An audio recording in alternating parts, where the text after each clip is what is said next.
अस्सलाम वालेकुम दोस्तों, मैं उम्मीद करता हूं कि आपने पिछली वीडियोस को एंजॉय किया होगा और आपने उन टेंसेस को खूब अच्छे तरीके से समझा होगा, पढ़ा होगा और उनकी प्रैक्टिस भी ज़रूर की होगी।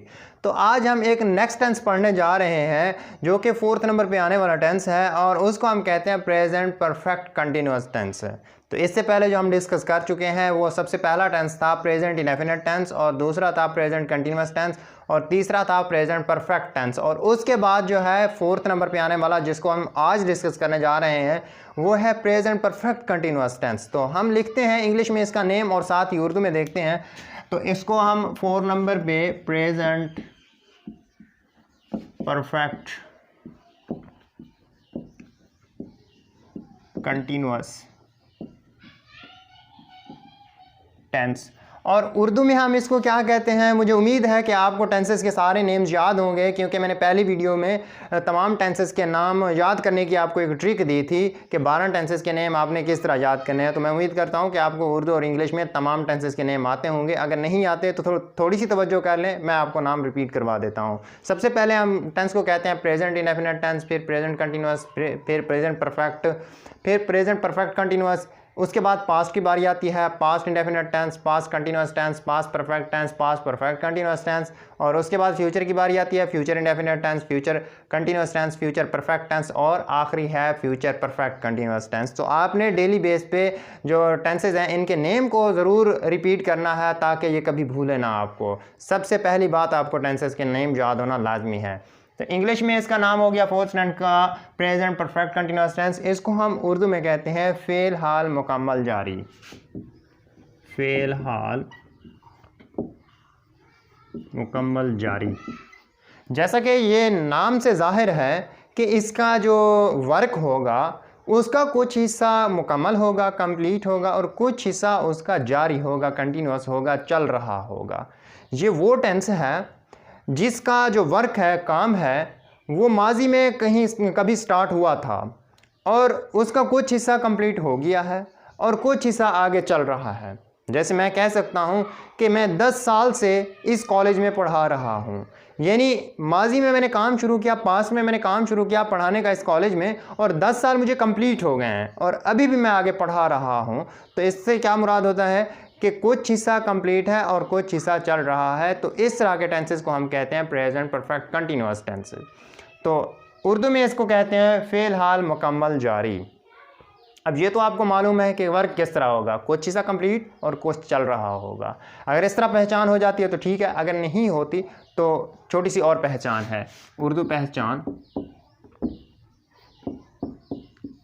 जैसे ही हमारे सामने कोई उर्दू का सेंटेंस आता है, कहा जाता है कि इसको आप इंग्लिश में कन्वर्ट करें, तो सबसे पहला काम क्या होता है, कोई भी सेंटेंस आए आपने उसकी पहचान करनी होती है कि इस सेंटेंस का ताल्लुक किस टेंस से है। जब आप पहचान कर लेते हैं फिर आती है उसके स्ट्रक्चर की बारी, वर्ब की फॉर्म की बारी आती है और हेल्पिंग वर्ब की बारी आती है, तो तब जाकर आप उर्दू से इंग्लिश में कन्वर्ट कर सकते हैं। तो इसकी पहचान देखते हैं। उर्दू फ़िक्रे के आखिर पर ता रहा है, ती रही है, ते रहे हैं, ता रहा हूँ, ते रहे हो।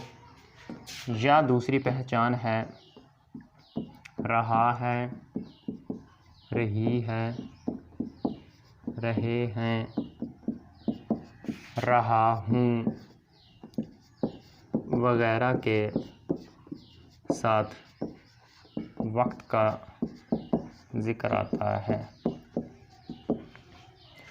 तो देखिए इसकी पहचान क्या है। एक तो ये है ता रहा है, ती रही है, ते रहे हैं, ता रहा हूँ, ते रहे हो वगैरह आता है। या इसके अलावा जो पहचान आपने प्रेजेंट कंटिन्यूअस की पढ़ी थी, समझी थी, सीखी थी, बिल्कुल वही पहचान होगी उर्दू फ़िक्रे के आखिर पर रहा है, रही है, रहे हैं, रहा हूँ वगैरह आता है।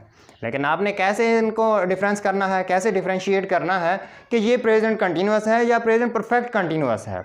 अगर उस पहचान के साथ जो सेंटेंस आपको दिया गया जिसके आखिर पर रहा है, रही है, रहे हैं, रहा हूँ आ जाए, उस सेंटेंस के अंदर कहीं अगर कोई वक्त दिया गया है, वक्त का जिक्र आ जाता है, तो फिर आपने ये समझना है कि ये प्रेजेंट कंटिन्यूस नहीं है बल्कि प्रेजेंट परफेक्ट कंटिन्यूस टेंस है।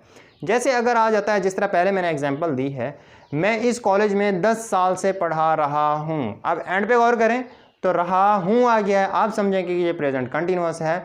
लेकिन पीछे मैंने कहा है 10 साल, यानी वक्त आ गया है। जब वक्त का जिक्र आ जाए उस सेंटेंस के अंदर तो फिर वो सिंपल कंटिन्यूस नहीं रहता बल्कि परफेक्ट कंटिन्यूस हो जाता है। तो अब ये प्रेजेंट कंटिन्यूस नहीं बनेगा, प्रेजेंट परफेक्ट कंटिन्यूस बनेगा। तो अब उसके बाद हम देखते हैं इसके पॉजिटिव स्ट्रक्चर को कि प्रेजेंट परफेक्ट टेंस का पॉजिटिव स्ट्रक्चर क्या है। वो होता है सबसे पहले सब्जेक्ट, ऐसे मुराद सब्जेक्ट बनता है। उसके बाद हम लगाते हैं हेल्पिंग वर्ब, उसके बाद हम लगाते हैं वर्ब की फर्स्ट फॉर्म, उसके बाद हम लगाते हैं आईएनजी, उसके बाद हम लगाते हैं ऑब्जेक्ट, और उसके बाद हम सिंस या फॉर, इनमें से कोई एक लगाते हैं। तो अब इस स्ट्रक्चर के मुताबिक हम किसी सेंटेंस को कन्वर्ट करने की कोशिश करते हैं। जैसे वही एग्जांपल है, मैं इस कॉलेज में 10 साल से पढ़ा रहा हूँ, उसी को देखते हैं। मैं इस कॉलेज में 10 साल से पढ़ा रहा हूँ। अब इससे पहले आपको ये मालूम होना लाजमी है कि सब्जेक्ट क्या होता है, हेल्पिंग वर्ब क्या होता है, वर्ब क्या होता है, ऑब्जेक्ट क्या होता है, सिंस कहाँ लगता है, फॉर कहाँ लगता है। तो सबसे पहले हम देखते हैं कि सब्जेक्ट वर्ब ऑब्जेक्ट क्या होता है। सब्जेक्ट, सब्जेक्ट को हम कहते हैं फाइल। फाइल क्या होता है, काम करने वाला। इंसान भी हो सकता है, यानी कोई लड़का हो सकता है, लड़की हो सकती है, या इसी तरह मशीनरी भी हो सकती है, जानवर भी काम करते हैं। तो काम करने वाला आपने देखना है, वो हमारा सब्जेक्ट बनता है किसी भी सेंटेंस में। उसके बाद हम देखते हैं वर्ब को। वर्ब क्या होता है, ये फेल होता है। फेल क्या होता है, काम, उस सेंटेंस के अंदर काम कौन सा है। उसके बाद ऑब्जेक्ट,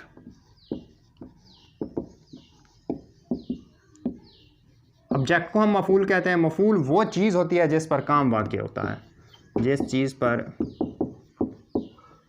काम वाक़ई हो। उसके बाद हेल्पिंग वर्ब इसके देखते हैं। हेल्पिंग वर्ब्स, इनको उर्दू में हम इमदादी अफ़ाल कहते हैं, इमदादी फ़ेल कहते हैं। अब प्रेजेंट परफेक्ट कंटिन्यूअस में हेल्पिंग वर्ब कौन से इस्तेमाल होंगे, वो होता है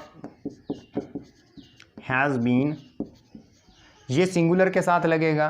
सिंगुलर अब सब्जेक्ट्स कौन से हैं, प्रोनाउन कौन से हैं, या कोई नेम आ सकता है। अगर प्रोनाउन आते हैं तो वो कौन से हैं, ही हो गया, शी हो गया, इट हो गया, या सिंगुलर नेम।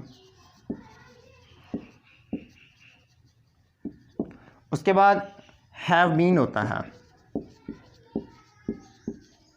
हैव बीन में कौन, ये किन प्रोनाउन के साथ लगता है, किन सब्जेक्ट्स के साथ लगता है, जो प्लूरल होते हैं। प्लूरल में आई को हम जो है प्लूरल के साथ शुमार करते हैं। तो I, we, you, they, plural name. तो देखें, आपने इस चीज़ को याद रखना है कि सिंगुलर अगर सब्जेक्ट्स हों, प्रोनाउन हों, तो हमने हैज़ बीन का इस्तेमाल करना है। अगर प्लूरल हों, उनमें आई भी आ जाता है, तो फिर आपने हैव बीन इस्तेमाल करना है। उसके बाद हम इस सेंटेंस को कन्वर्ट करने की कोशिश करते हैं। कैसे कन्वर्ट करेंगे, सबसे पहले हमने स्ट्रक्चर के मुताबिक सब्जेक्ट लगाना होता है। सब्जेक्ट क्या होता है, फाइल होता है। फाइल क्या होता है, काम करने वाला। काम करने वाला कौन है, इस सेंटेंस में देखें, मैं इस कॉलेज में 10 साल से पढ़ा रहा हूँ, तो इसमें काम करने वाला मैं बनता है, तो मैं की इंग्लिश आई लगाएंगे। उसके बाद हमने हेल्पिंग वर्ब लगाना है। हेल्पिंग वर्ब, अब देखें इधर हैज़ बीन और हैव बीन आया है, तो सब्जेक्ट जब हमारे पास आई आ जाए, आई वाला ये ग्रुप है, इनमें से कोई आ जाए, तो हमने हेल्पिंग वर्ब हैव बीन लगाना है। तो हम लगाएंगे have been, I have been. उसके बाद हमने वर्ब की फर्स्ट फॉर्म लगानी है। वर्ब क्या होता है, फेल होता है। फेल क्या होता है, काम होता है। काम उसका क्या था, पढ़ाना। अब पढ़ाना की इंग्लिश क्या होती है, टीच। हम लगाएंगे यहाँ पे टीच, और टीच लगाने के बाद आगे देखें तो वर्ब की फर्स्ट फॉर्म के साथ आईएनजी का इजाफा है, तो इस टीच के साथ हम इजाफा करेंगे आईएनजी का, तो ये बनेगा teaching. I have been teaching, यानी मैं पढ़ाता रहा हूँ। उसके बाद ऑब्जेक्ट, ऑब्जेक्ट क्या होता है, मफूल। मफूल क्या होता है, जिस चीज़ पर काम हो। काम वो किस चीज़ से पर करता है, इस कॉलेज में, तो हम ऑब्जेक्ट लगाएंगे in this in this college, I have been teaching in this college, मैं इस कॉलेज में पढ़ाता रहा हूँ। आगे क्या बचता है, सिंस या फॉर।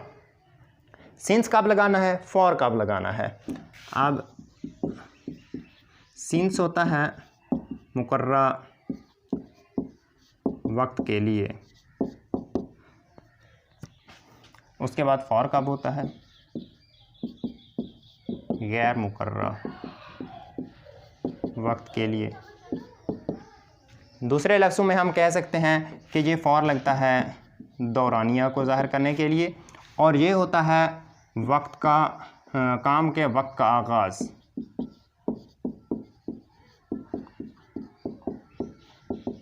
तो इस तरह आप सिंस और फॉर का भी फ़र्क जान सकते हैं। तो अब देखें, मैं इस कॉलेज में 10 साल से पढ़ा रहा हूँ। अब 10 साल एक दौरानिया है, इधर देख सकते हैं एक दौरानिया है, ये नहीं पता कि वो काम कब शुरू हुआ था। अगर दौरानिया आ जाए या गैर मुकर्रा वक्त हो तो फिर हम लगाते हैं फॉर।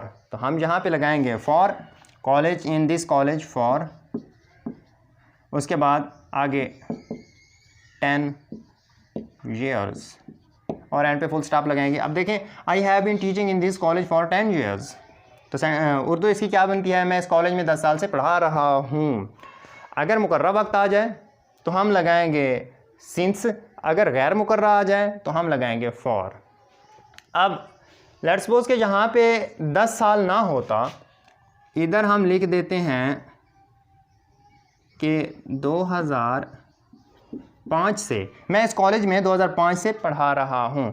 अब 2005 एक तो काम के वक्त का आगाज़ मालूम हो गया है कि 2005 से शुरू किया है, दूसरा ये मुकर्रा वक्त भी है, तो हम इस फॉर की बजाय अब लगाएंगे सिंस, और सिंस के बाद आगे ईयर्स नहीं लगाएंगे, 2005 और एंड पे फुल स्टॉप लगा देंगे। अब इस तरह बनेगा I have been teaching in this college since 2005। तो इस तरह सिंस और फॉर का ये डिफरेंस है। अब देखें, गैर मुकर्रा वक्त कौन कौन से हो सकते हैं, एक दिन, 2 दिन, 3 दिन, 5 दिन, 8 दिन, 10 दिन, 50 दिन, जिनका पता ना हो कि कब से ये शुरू हो रहे हैं, कोई भी आ जाते हैं तादाद में। इसी तरह 1 हफ़्ता, 2 हफ़्ता, 10 हफ़्ते, 5 हफ़्ते, 4 हफ़्ते, कोई पता नहीं। 1 महीना, 2 महीना, 3 महीने, 5 महीने, 8 महीने, 10 महीने, नहीं पता। ये है गैर मुकर्रा। और मुकर्रा वक्त कौन से हैं, दिनों के नाम जितने हैं अगर आ जाए, यानी Monday, Tuesday, Wednesday, Thursday, Friday, जब भी कोई दिन मेंशन किया जाए उसका नाम लेकर फिर वो मुकर्रा वक्त बनता है, यानी उसके साथ हम सिंस लगाएंगे। जब किसी भी दिन का नाम आ जाता है फिर हम सिंस का इस्तेमाल करते हैं। इसी तरह जब किसी महीने का नाम आ जाता है, यानी जनवरी, फरवरी, मार्च, अप्रैल, मई, जून, कोई भी हो, जब महीने का नाम आ जाए तो फिर आपने मुकर्रा समझना है, सिंस लगा देना है। इसके अलावा कोई अगर डेट आ जाती है, यानी 1 मई, 5 मई, 8 अगस्त, 14 अगस्त, डेट कोई भी आ जाए वो भी आपने मुकर्रा समझनी है, उसके साथ सिंस लगाना है। अगर कोई सन आ जाता है 2005, 2010, 2020, 2015, 1995, कोई भी सन आ जाता है उसके साथ भी आपने सिंस का इस्तेमाल करना है, ये मुकर्रा वक्त में आता है। और इसके अलावा यस्टरडे और टुमारो ये भी मुकर्रा में आते हैं, इनके साथ भी आपने सिंस लगाना है। तो ये था सिंस और फॉर का फ़र्क। जब हमारे पास दौरानिया आ जाए, जैसे मैंने पहले कहा 5 दिन, 10 दिन, 8 महीने, 5 महीने, 4 महीने, 1 घंटा, 2 घंटा, 5 घंटे, 8 घंटे, तो ये आ जाते हैं दौरानिया में, ये दौरानिया को ज़ाहिर कर रहे हैं, इनके साथ हम फॉर लगाएंगे। जब हम महीने का, दिन का नाम ले लेते हैं या कोई तारीख मेंशन कर लेते हैं या कोई सन आ जाता है या घड़ी के मुताबिक घंटे हम मेंशन कर देते हैं, 1 बजे से, 5 बजे से, 8 बजे से, 10 बजे से, तो वो मुकर्रा वक्त है। अगर इस तरह मैं कह दूं 1 घंटा, 2 घंटा, 5 घंटे, 8 घंटे, ये गैर मुकर्रा है, ये दौरानिया को ज़ाहिर कर रहा है। तो ये डिफरेंस आपने लाजमी याद रखना है। तो उसके बाद एक और एग्जाम्पल देखते हैं। आ जाता है कि किसान सुबह से हल चला रहे हैं। पहली बात आप गौर करें, रहे हैं आ गया है तो आपने प्रेजेंट कंटिन्यूअस टेंस समझा होगा। प्रेजेंट कंटिन्यूअस समझते हुए आपने पीछे देखा तो यहाँ पे सुबह एक वक्त आ गया है, तो फिर हम चले गए प्रेजेंट परफेक्ट कंटिन्यूअस टेंस पे। तो ये सेंटेंस बनेगा प्रेजेंट परफेक्ट कंटिन्यूअस का। उसके बाद दूसरी बात, सुबह, दोपहर, जो दिन के पहर होते हैं जिनको हम पहर बोलते हैं, दिन का कोई भी पहर हो वो भी मुकर्रर वक्त में आता है। जैसे मॉर्निंग है, नून है या इवनिंग है, तो ये मुकर्रर वक्त में आ जाते हैं। इनके साथ हम सिंस का इस्तेमाल करते हैं। तो अब देखें, किसान सुबह से हल चला रहे हैं। तो सबसे पहले हम लगाते हैं सब्जेक्ट। सब्जेक्ट क्या होता है? फाइल। फाइल क्या होता है? काम करने वाला। काम करने वाला कौन है? किसान। अब किसान की इंग्लिश लगाएंगे द फार्मर्स। The farmers. उसके बाद हम लगाते हैं हेल्पिंग वर्ब। हेल्पिंग वर्ब, अब देखें हैज़ बीन और हैव बीन हमारे पास है। किसान ज़्यादा है, चला रहे हैं से हमें कंफर्म हुआ है कि ये किसान ज़्यादा हैं, तो जमा है, प्लूरल है, उनके साथ हम हैव बीन लगाते हैं। तो हम लगाएंगे have been, the farmers have been. उसके बाद हमने लगाना है वर्ब। वर्ब क्या होता है? फेर। फेर क्या होता है? काम। काम उनका क्या था? हल चलाना। हल चलाना की इंग्लिश होती है प्लो, तो हम लगाएंगे प्लो। उसके बाद हमने आईएनजी का इजाफा करना है, इसके साथ करेंगे प्लोइंग बनेगा, यानी the farmers have been ploughing. किसान हल चलाते रहे हैं। कब से? सुबह से। तो सुबह एक मुकर्रर वक्त होता है, हम लगाएंगे सिंस मॉर्निंग और एंड पे फुल स्टॉप लगा देंगे। अब देखें, इस तरह हम प्रेजेंट परफेक्ट कंटिन्यूअस के जो पॉजिटिव सेंटेंसेज हैं, जिनको हम positive sentences, telling sentences, declarative sentences या अफर्मेटिव सेंटेंसेज, असर्टिव सेंटेंसेज, मुख्तलिफ नेम देकर इनको बोलते हैं। तो इनका स्ट्रक्चर, इनकी पहचान इस तरह थी, हमने इनको समझ लिया है। तो आगे चलकर हम प्रेजेंट परफेक्ट कंटिन्यूअस के नेगेटिव सेंटेंसेज को समझते हैं, उनकी प्रैक्टिस करते हैं कि हम नेगेटिव इनके कैसे बनाते हैं। आगे हम इसके नेगेटिव सेंटेंसेस को देखते हैं, वो कैसे हैं नेगेटिव सेंटेंसेस। अब देखें, आपने पॉजिटिव सेंटेंसेस का जो स्ट्रक्चर है उसको खूब समझ लिया है। वो क्या था? वो था सब्जेक्ट, हेल्पिंग वर्ब, वर्ब की first form, ING, object, since या फॉर में से कोई एक लगाना है। जब हम नेगेटिव बनाते हैं, जिस तरह हम पीछे जो टेंस पढ़ चुके हैं, प्रेजेंट, इंडेफिनिट, कंटिन्यूअस और परफेक्ट, क्या तरीकाकार था कि हेल्पिंग वर्ब के बाद हम सिर्फ नॉट का इजाफा कर देते थे, बाकी स्ट्रक्चर वही होता था। इस टेंस में भी वही है कि आपने हेल्पिंग वर्ब के बाद सिर्फ नॉट का इजाफा करना है। लेकिन थोड़ी सी इसमें कन्फ्यूजन है। कन्फ्यूजन क्या है कि हेल्पिंग वर्ब होता है हैज़ बीन और हैव बीन, तो गलती हो जाती है स्टूडेंट्स से, वो हैज़ बीन और हैव बीन के बाद नॉट लगा देते हैं। लेकिन ऐसा नहीं करना। आपने हैज़ और हैव, आगे बीन है, इनके दरमियान, हैज़ और बीन के दरमियान आपने नॉट लगाना है। तो इस तरह हमारा जो स्ट्रक्चर बनेगा वो किस तरह होगा? वो इस तरह बनेगा, सब्जेक्ट, उसके बाद हैज़, उसके बाद नॉट, उसके बाद बीन, उसके बाद वर्ब की फर्स्ट फॉर्म, उसके बाद आईएनजी, उसके बाद हम लगाना है ऑब्जेक्ट, उसके बाद सिंस या फॉर। अब देखें, हैज़ या हैव, इनमें से कोई एक आएगा। सब्जेक्ट हैज़ हैव में से कोई एक, उसके बाद नॉट, उसके बाद बीन, उसके बाद वर्ब की फर्स्ट फॉर्म, उसके बाद आईएनजी, उसके बाद ऑब्जेक्ट, उसके बाद सिंस, उसके बाद फॉर। यानी हैज़ बीन और हैव बीन पूरे के बाद नहीं लगाना है, हैज़ या हैव के बाद नॉट लगा देना है, बाद में बीन का आपने इजाफा करना है। अब इसकी एक एग्जांपल को समझते हैं। वो 2 दिन से वर्जिश नहीं कर रही है, इसको हम कन्वर्ट करते हैं। वो 2 दिन से वर्जिश नहीं कर रही है, एंड पे फुल स्टॉप है। तो सबसे पहले हम सब्जेक्ट लगाते हैं। सब्जेक्ट फाइल होता है, फाइल काम करने वाला होता है। काम करने वाला कौन है? वो, और वो लड़की है। जब वो लड़की हो तो हम वो की इंग्लिश लगाते हैं शी। शी लगाने के बाद आगे हमने हेल्पिंग वर्ब लगाना है। शी एक सिंगुलर है, सिंगुलर जब सब्जेक्ट्स आ जाते हैं उस वक्त हम हैज़ बीन लगाते हैं, तो हम लगाएंगे हैज़। हैज़ के बाद हमने क्योंकि नॉट का इजाफा करना है नेगेटिव सेंटेंस होने की वजह से, तो यहाँ पे लगाएंगे नॉट, शी हैज़ नॉट, उसके बाद हमने बीन लगाना है, शी हैज़ नॉट बीन, और उसके बाद हमने मेन वर्ब की फर्स्ट फॉर्म लगानी है। अब इसमें वर्ब क्या है? जब हम बाथ लेते हैं, गुस्ल करते हैं, उस वक्त हम वर्ब टेक समझते हैं। जब हम मेडिसिन लेते हैं, इस्तेमाल करते हैं, उस वक्त भी हम टेक समझते हैं। जब हम कोई चाय पीते हैं या कोई ऐसी गर्म चीज़ पीते हैं जो थोड़ी मिकदार में, उस वक्त भी हम वर्ब टेक समझते हैं। जब हम एक्सरसाइज करते हैं, उस वक्त भी हमने वर्ब टेक लगाना होता है। तो यानी इस तरह बनेगा take exercise, take medicine, take tea, take bath. तो यानी वर्ब आपने इनके साथ टेक समझना है। तो अब देखें शी हैज़ नॉट बीन, आगे हम वर्ब टेक समझेंगे। टेक के साथ हमने आईएनजी का इजाफा करना है, ये बनेगा टेकिंग। उसके बाद ऑब्जेक्ट जो कि वर्जिश है, टेकिंग, इस वर्जिश की एक्सरसाइज लगाएंगे। She has not been taking exercise.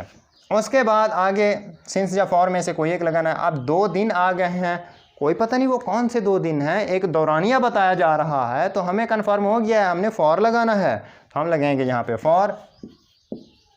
आगे जितना वो वक्त है, कितना है, 2 दिन है, फॉर 2 days एंड पे फुल स्टॉप। अब किस तरह बना है, she has not been taking exercise for 2 days।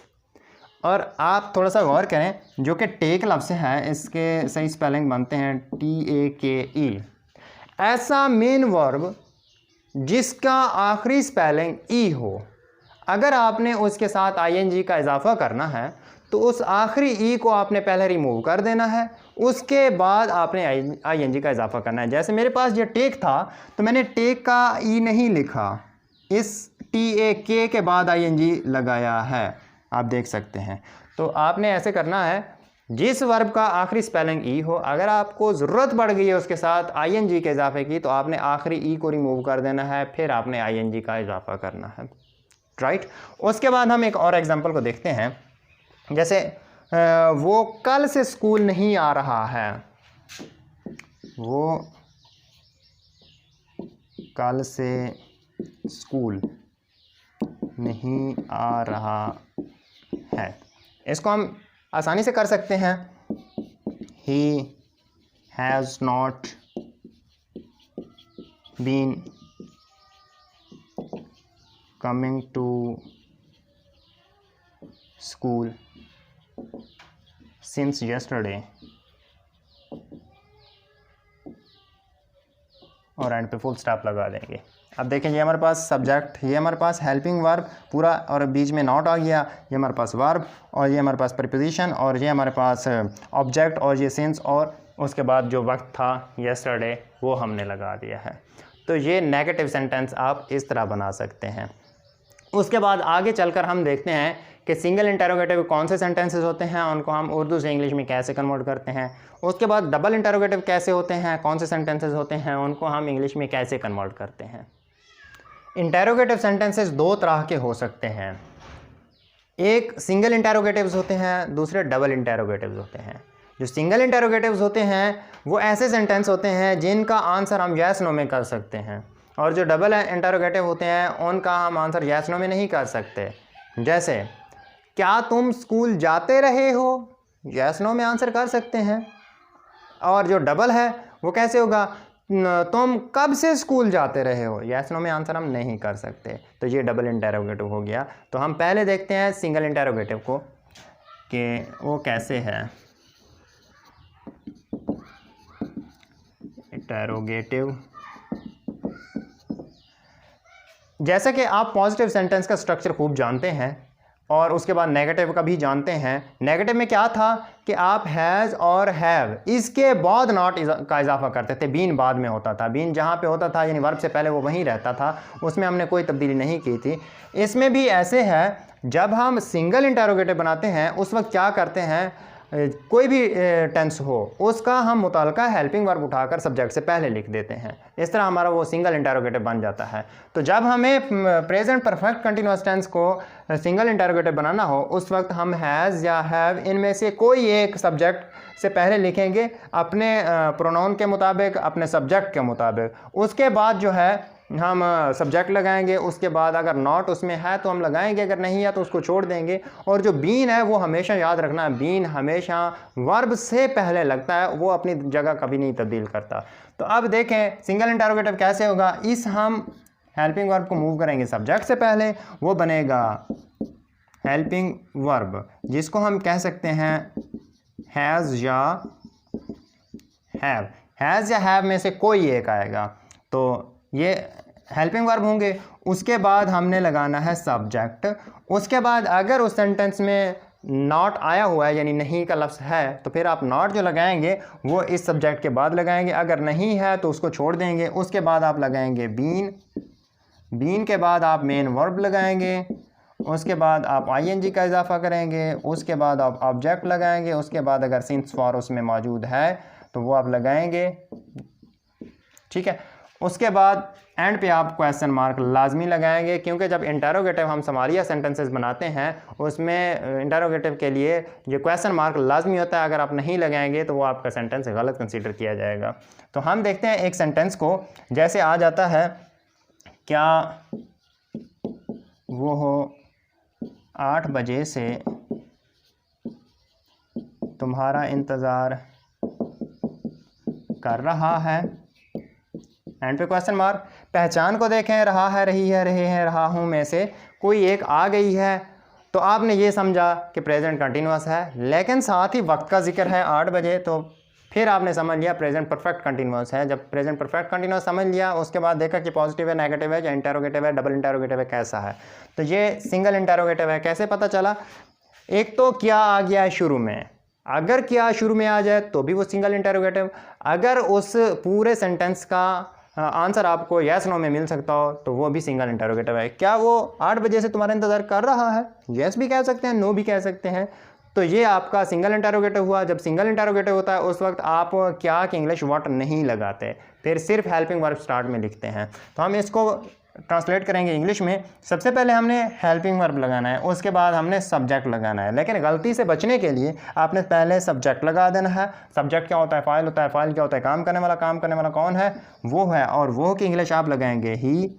जब ही आपने लगा दिया, अब आपको पता चल गया ही के साथ हैज़ आता था, तो आप इस ही से पहले हैज़ लगा देंगे, हैज़ ही। उसके बाद बीन तो वैसे ही आएगा।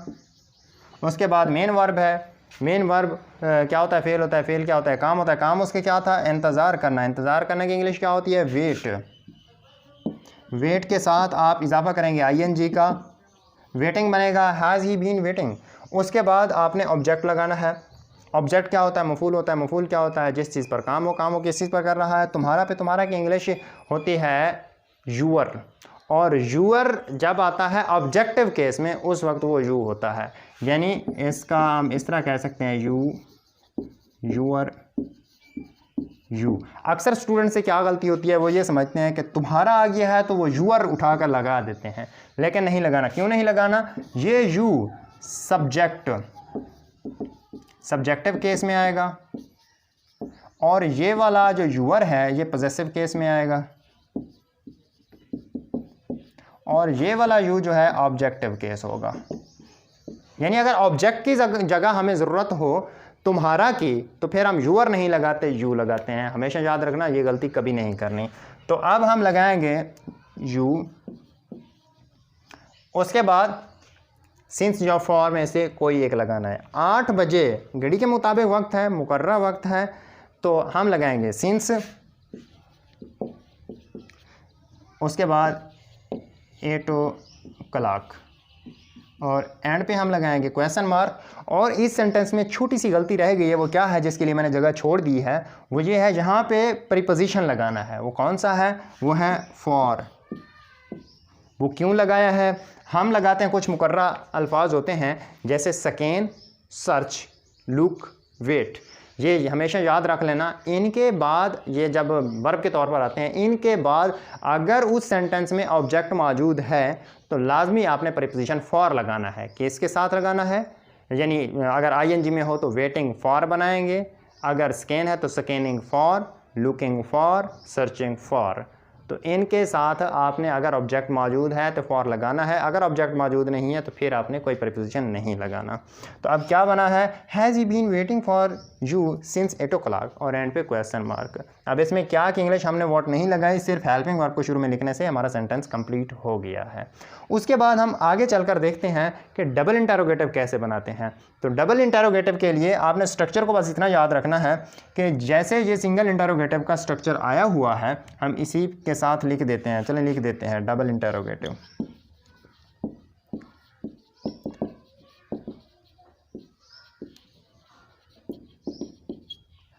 इसी स्ट्रक्चर को उठाकर आपने इधर लिखना है, वो क्या है, हैज़ या हैव, इनमें से कोई एक, उसके बाद सब्जेक्ट, उसके बाद बीन है, उसके बाद मेन वर्ब की फर्स्ट फॉर्म है, उसके बाद आईएनजी है, उसके बाद ऑब्जेक्ट है, उसके बाद सिंस या फॉर है और उसके बाद क्वेश्चन मार्क है। डबल इंटरोगेटिव के लिए वही स्ट्रक्चर होगा लेकिन एक लफ्ज़ का इजाफा होता है, वो कौन सा है, इस हेल्पिंग वर्ब से पहले आपने WH फैमिली वर्ड्स लगा देने हैं। WH फैमिली वर्ड्स कौन से हैं, जो सवाल पैदा करने के लिए होते हैं, जिनके स्टार्ट में WH आता है, जैसे about, where, when, why, how, who, whose, whom. तो ये वाले अल्फाज WH फैमिली वर्ड्स कहलाते हैं। ये शुरू में आएंगे, उसके बाद वही सिंगल इंटरोगेटिव वाला स्ट्रक्चर आएगा। तो हम इनकी एग्जांपल को देखते हैं कि कैसे हम डबल इंटरोगेटिव के सेंटेंसेस को उर्दू से इंग्लिश में कन्वर्ट करते हैं। अब देखें डबल इंटरोगेटिव का जो स्ट्रक्चर हमारे पास था वो इस तरह था, सबसे पहले WH फैमिली वर्ड, उसके बाद हैज़ या हैव में से कोई एक, उसके बाद सब्जेक्ट, उसके बाद बीन, उसके बाद वर्ब की फर्स्ट फॉर्म, ING, ऑब्जेक्ट और सिंस फॉर में से कोई एक।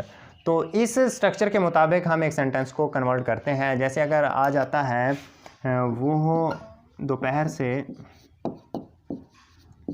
कहाँ क्रिकेट खेल रहे हैं, तो सबसे पहले हमने क्या लगाना होता है, WH फैमिली वर्ड में से कोई एक।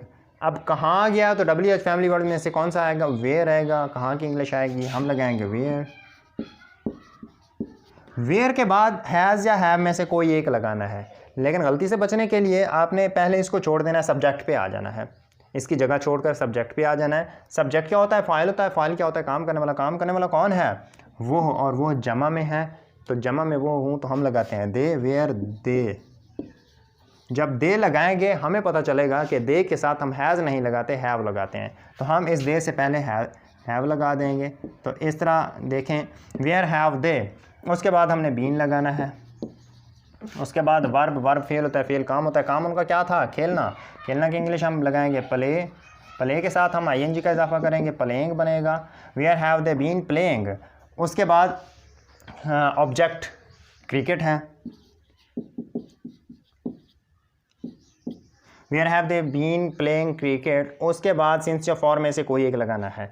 जैसे सुबह आ जाती है, दोपहर हो, शाम हो, तो वो मुकर्रर वक्त में आता है, इनके साथ हम सिंस लगाते हैं। दोपहर के साथ हम सिंस लगाएंगे, सिंस, उसके बाद दोपहर की इंग्लिश नून, और एंड पे हम क्वेश्चन मार्क। कैसे बना है, where have they been playing cricket since noon. इस तरह हम डबल इंटरोगेटिव बना सकते हैं। उसके बाद आपने एक और बात याद रखनी है, देखें आप स्ट्रक्चर पे थोड़ा सा गौर करें, WH फैमिली वर्ड्स स्टार्ट में आए हैं और सिंस या फॉर ये एंड पे आया है, लेकिन एक ऐसा सेंटेंस आता है जिसमें ये सिंस स्टार्ट में आता है, यानी WH फैमिली वर्ड से भी पहले आता है। वो कौन सा है, अगर इस टेंस में यानी पहचान करने के बाद आपने देखना है वो डबल इंटरोगेटिव कब से शुरू हो रहा हो, यानी कब वाला फिक्रा हो, तो फिर आपने इस सेंस को शुरू में लिखना है। इसकी एग्जांपल क्या हो सकती है कि अमीर आदमी कब से सुकून कर रहा है, एंड पे क्वेश्चन मार्क लगाएंगे। अब देखें इसमें एक कब आ गया है। मैंने कहा था कि प्रेजेंट परफेक्ट कंटिन्यूअस टेंस का डबल सवालिया ऐसा सेंटेंस जिसमें कब मौजूद हो उसमें आपने सिंस शुरू में लगाना है। तो कब की वजह से सिंस को तो हम आंखें बंद करके शुरू में लगा देंगे, सिंस के बाद उसके बाद हमने कब की इंग्लिश, यानी बाकी वही रूल होगा, वही स्ट्रक्चर होगा जो हम पहले यहाँ पे देख चुके हैं, ये वही आएगा। तो अब WH में से, WH फैमिली वर्ड्स में से कब की इंग्लिश हम लगाएंगे व्हेन, सिंस व्हेन। उसके बाद WH फैमिली वर्ड्स के बाद हम हेल्पिंग वर्ब लगाते हैं, हेल्पिंग वर्ब कौन सा लगेगा, क्योंकि एक बंदा है, एक सब्जेक्ट है, सिंगुलर है, तो हम लगाएंगे हैज़, यानी सिंस व्हेन हैज़। उसके बाद हम सब्जेक्ट लगाएंगे, सब्जेक्ट फाइल होता है, फाइल काम करने वाला होता है, काम करने वाला कौन है, अमीर आदमी, the rich man, rich man, since when has a rich man. उसके बाद सकून करना की इंग्लिश जो होती है वो हम लगाते हैं टेक, टेक के साथ हम ING का इजाफा करेंगे, टेकिंग। उसके बाद जो सुकून है उसकी इंग्लिश हम लगाएंगे rest, since when has rich man taking a rest, और एंड पे क्वेश्चन मार्क। तो याद रखना कि जब डबल इंटेरोगेटिव ऐसा सेंटेंस जिसमें कब आ जाए, सिर्फ उसी के लिए आपने इस असूल को अप्लाई करना है कि सिंस को आपने शुरू में लिखना है। बाकी कहीं भी किसी तरह का भी सेंटेंस आ जाए, आपने सिंस या फॉर की जगह को तब्दील बिल्कुल नहीं करना। तो मैं उम्मीद करता हूं कि आज का जो टेंस है आपने खूब अच्छे तरीके से समझ लिया होगा। तो आपने क्या करना है, इस टेंस की खूब प्रैक्टिस करनी है, क्योंकि कहा जाता है कि practice makes a man perfect. तो परफेक्ट बनने के लिए प्रैक्टिस लाजमी है, आपने प्रैक्टिस करनी है। और प्रैक्टिस के लिए मैं आपको डिस्क्रिप्शन में चंद एक सेंटेंसेस दे दूंगा, आपने उसकी प्रैक्टिस करनी है, उन सेंटेंसेस की प्रैक्टिस करनी है, और उनका जो आप आंसर बनाएं, जो उनके आप इंग्लिश में ट्रांसलेशन करें, उन सेंटेंसेस को आपने कमेंट बॉक्स में ज़रूर ड्रॉप कर देना है। मैं उनको चेक करूँगा और आपको रिप्लाई करूँगा। इसके अलावा जो मैं वहाँ पर डिस्क्रिप्शन में सेंटेंसेस देता हूँ, इनके अलावा अगर आपके जहन में और भी कोई सेंटेंसेस आते हैं तो वो भी आप इंग्लिश में कन्वर्ट करके मुझे कमेंट बॉक्स में ज़रूर कमेंट कर सकते हैं, मैं वो भी चेक करके आपको बताऊंगा। अगर आपको वीडियो अच्छी लगे तो इस वीडियो को लाइक कर दें। अगर अभी तक आपने मेरे चैनल को सब्सक्राइब नहीं किया तो इस चैनल को जल्दी सब्सक्राइब कर लें, क्योंकि मैं इस चैनल पर डेली बेसिस पे इंग्लिश ग्रामर के हवाले से वीडियो अपलोड करता रहता हूँ। तो मिलते हैं नई वीडियो के साथ। Thank you so much. अल्लाह हाफिज़।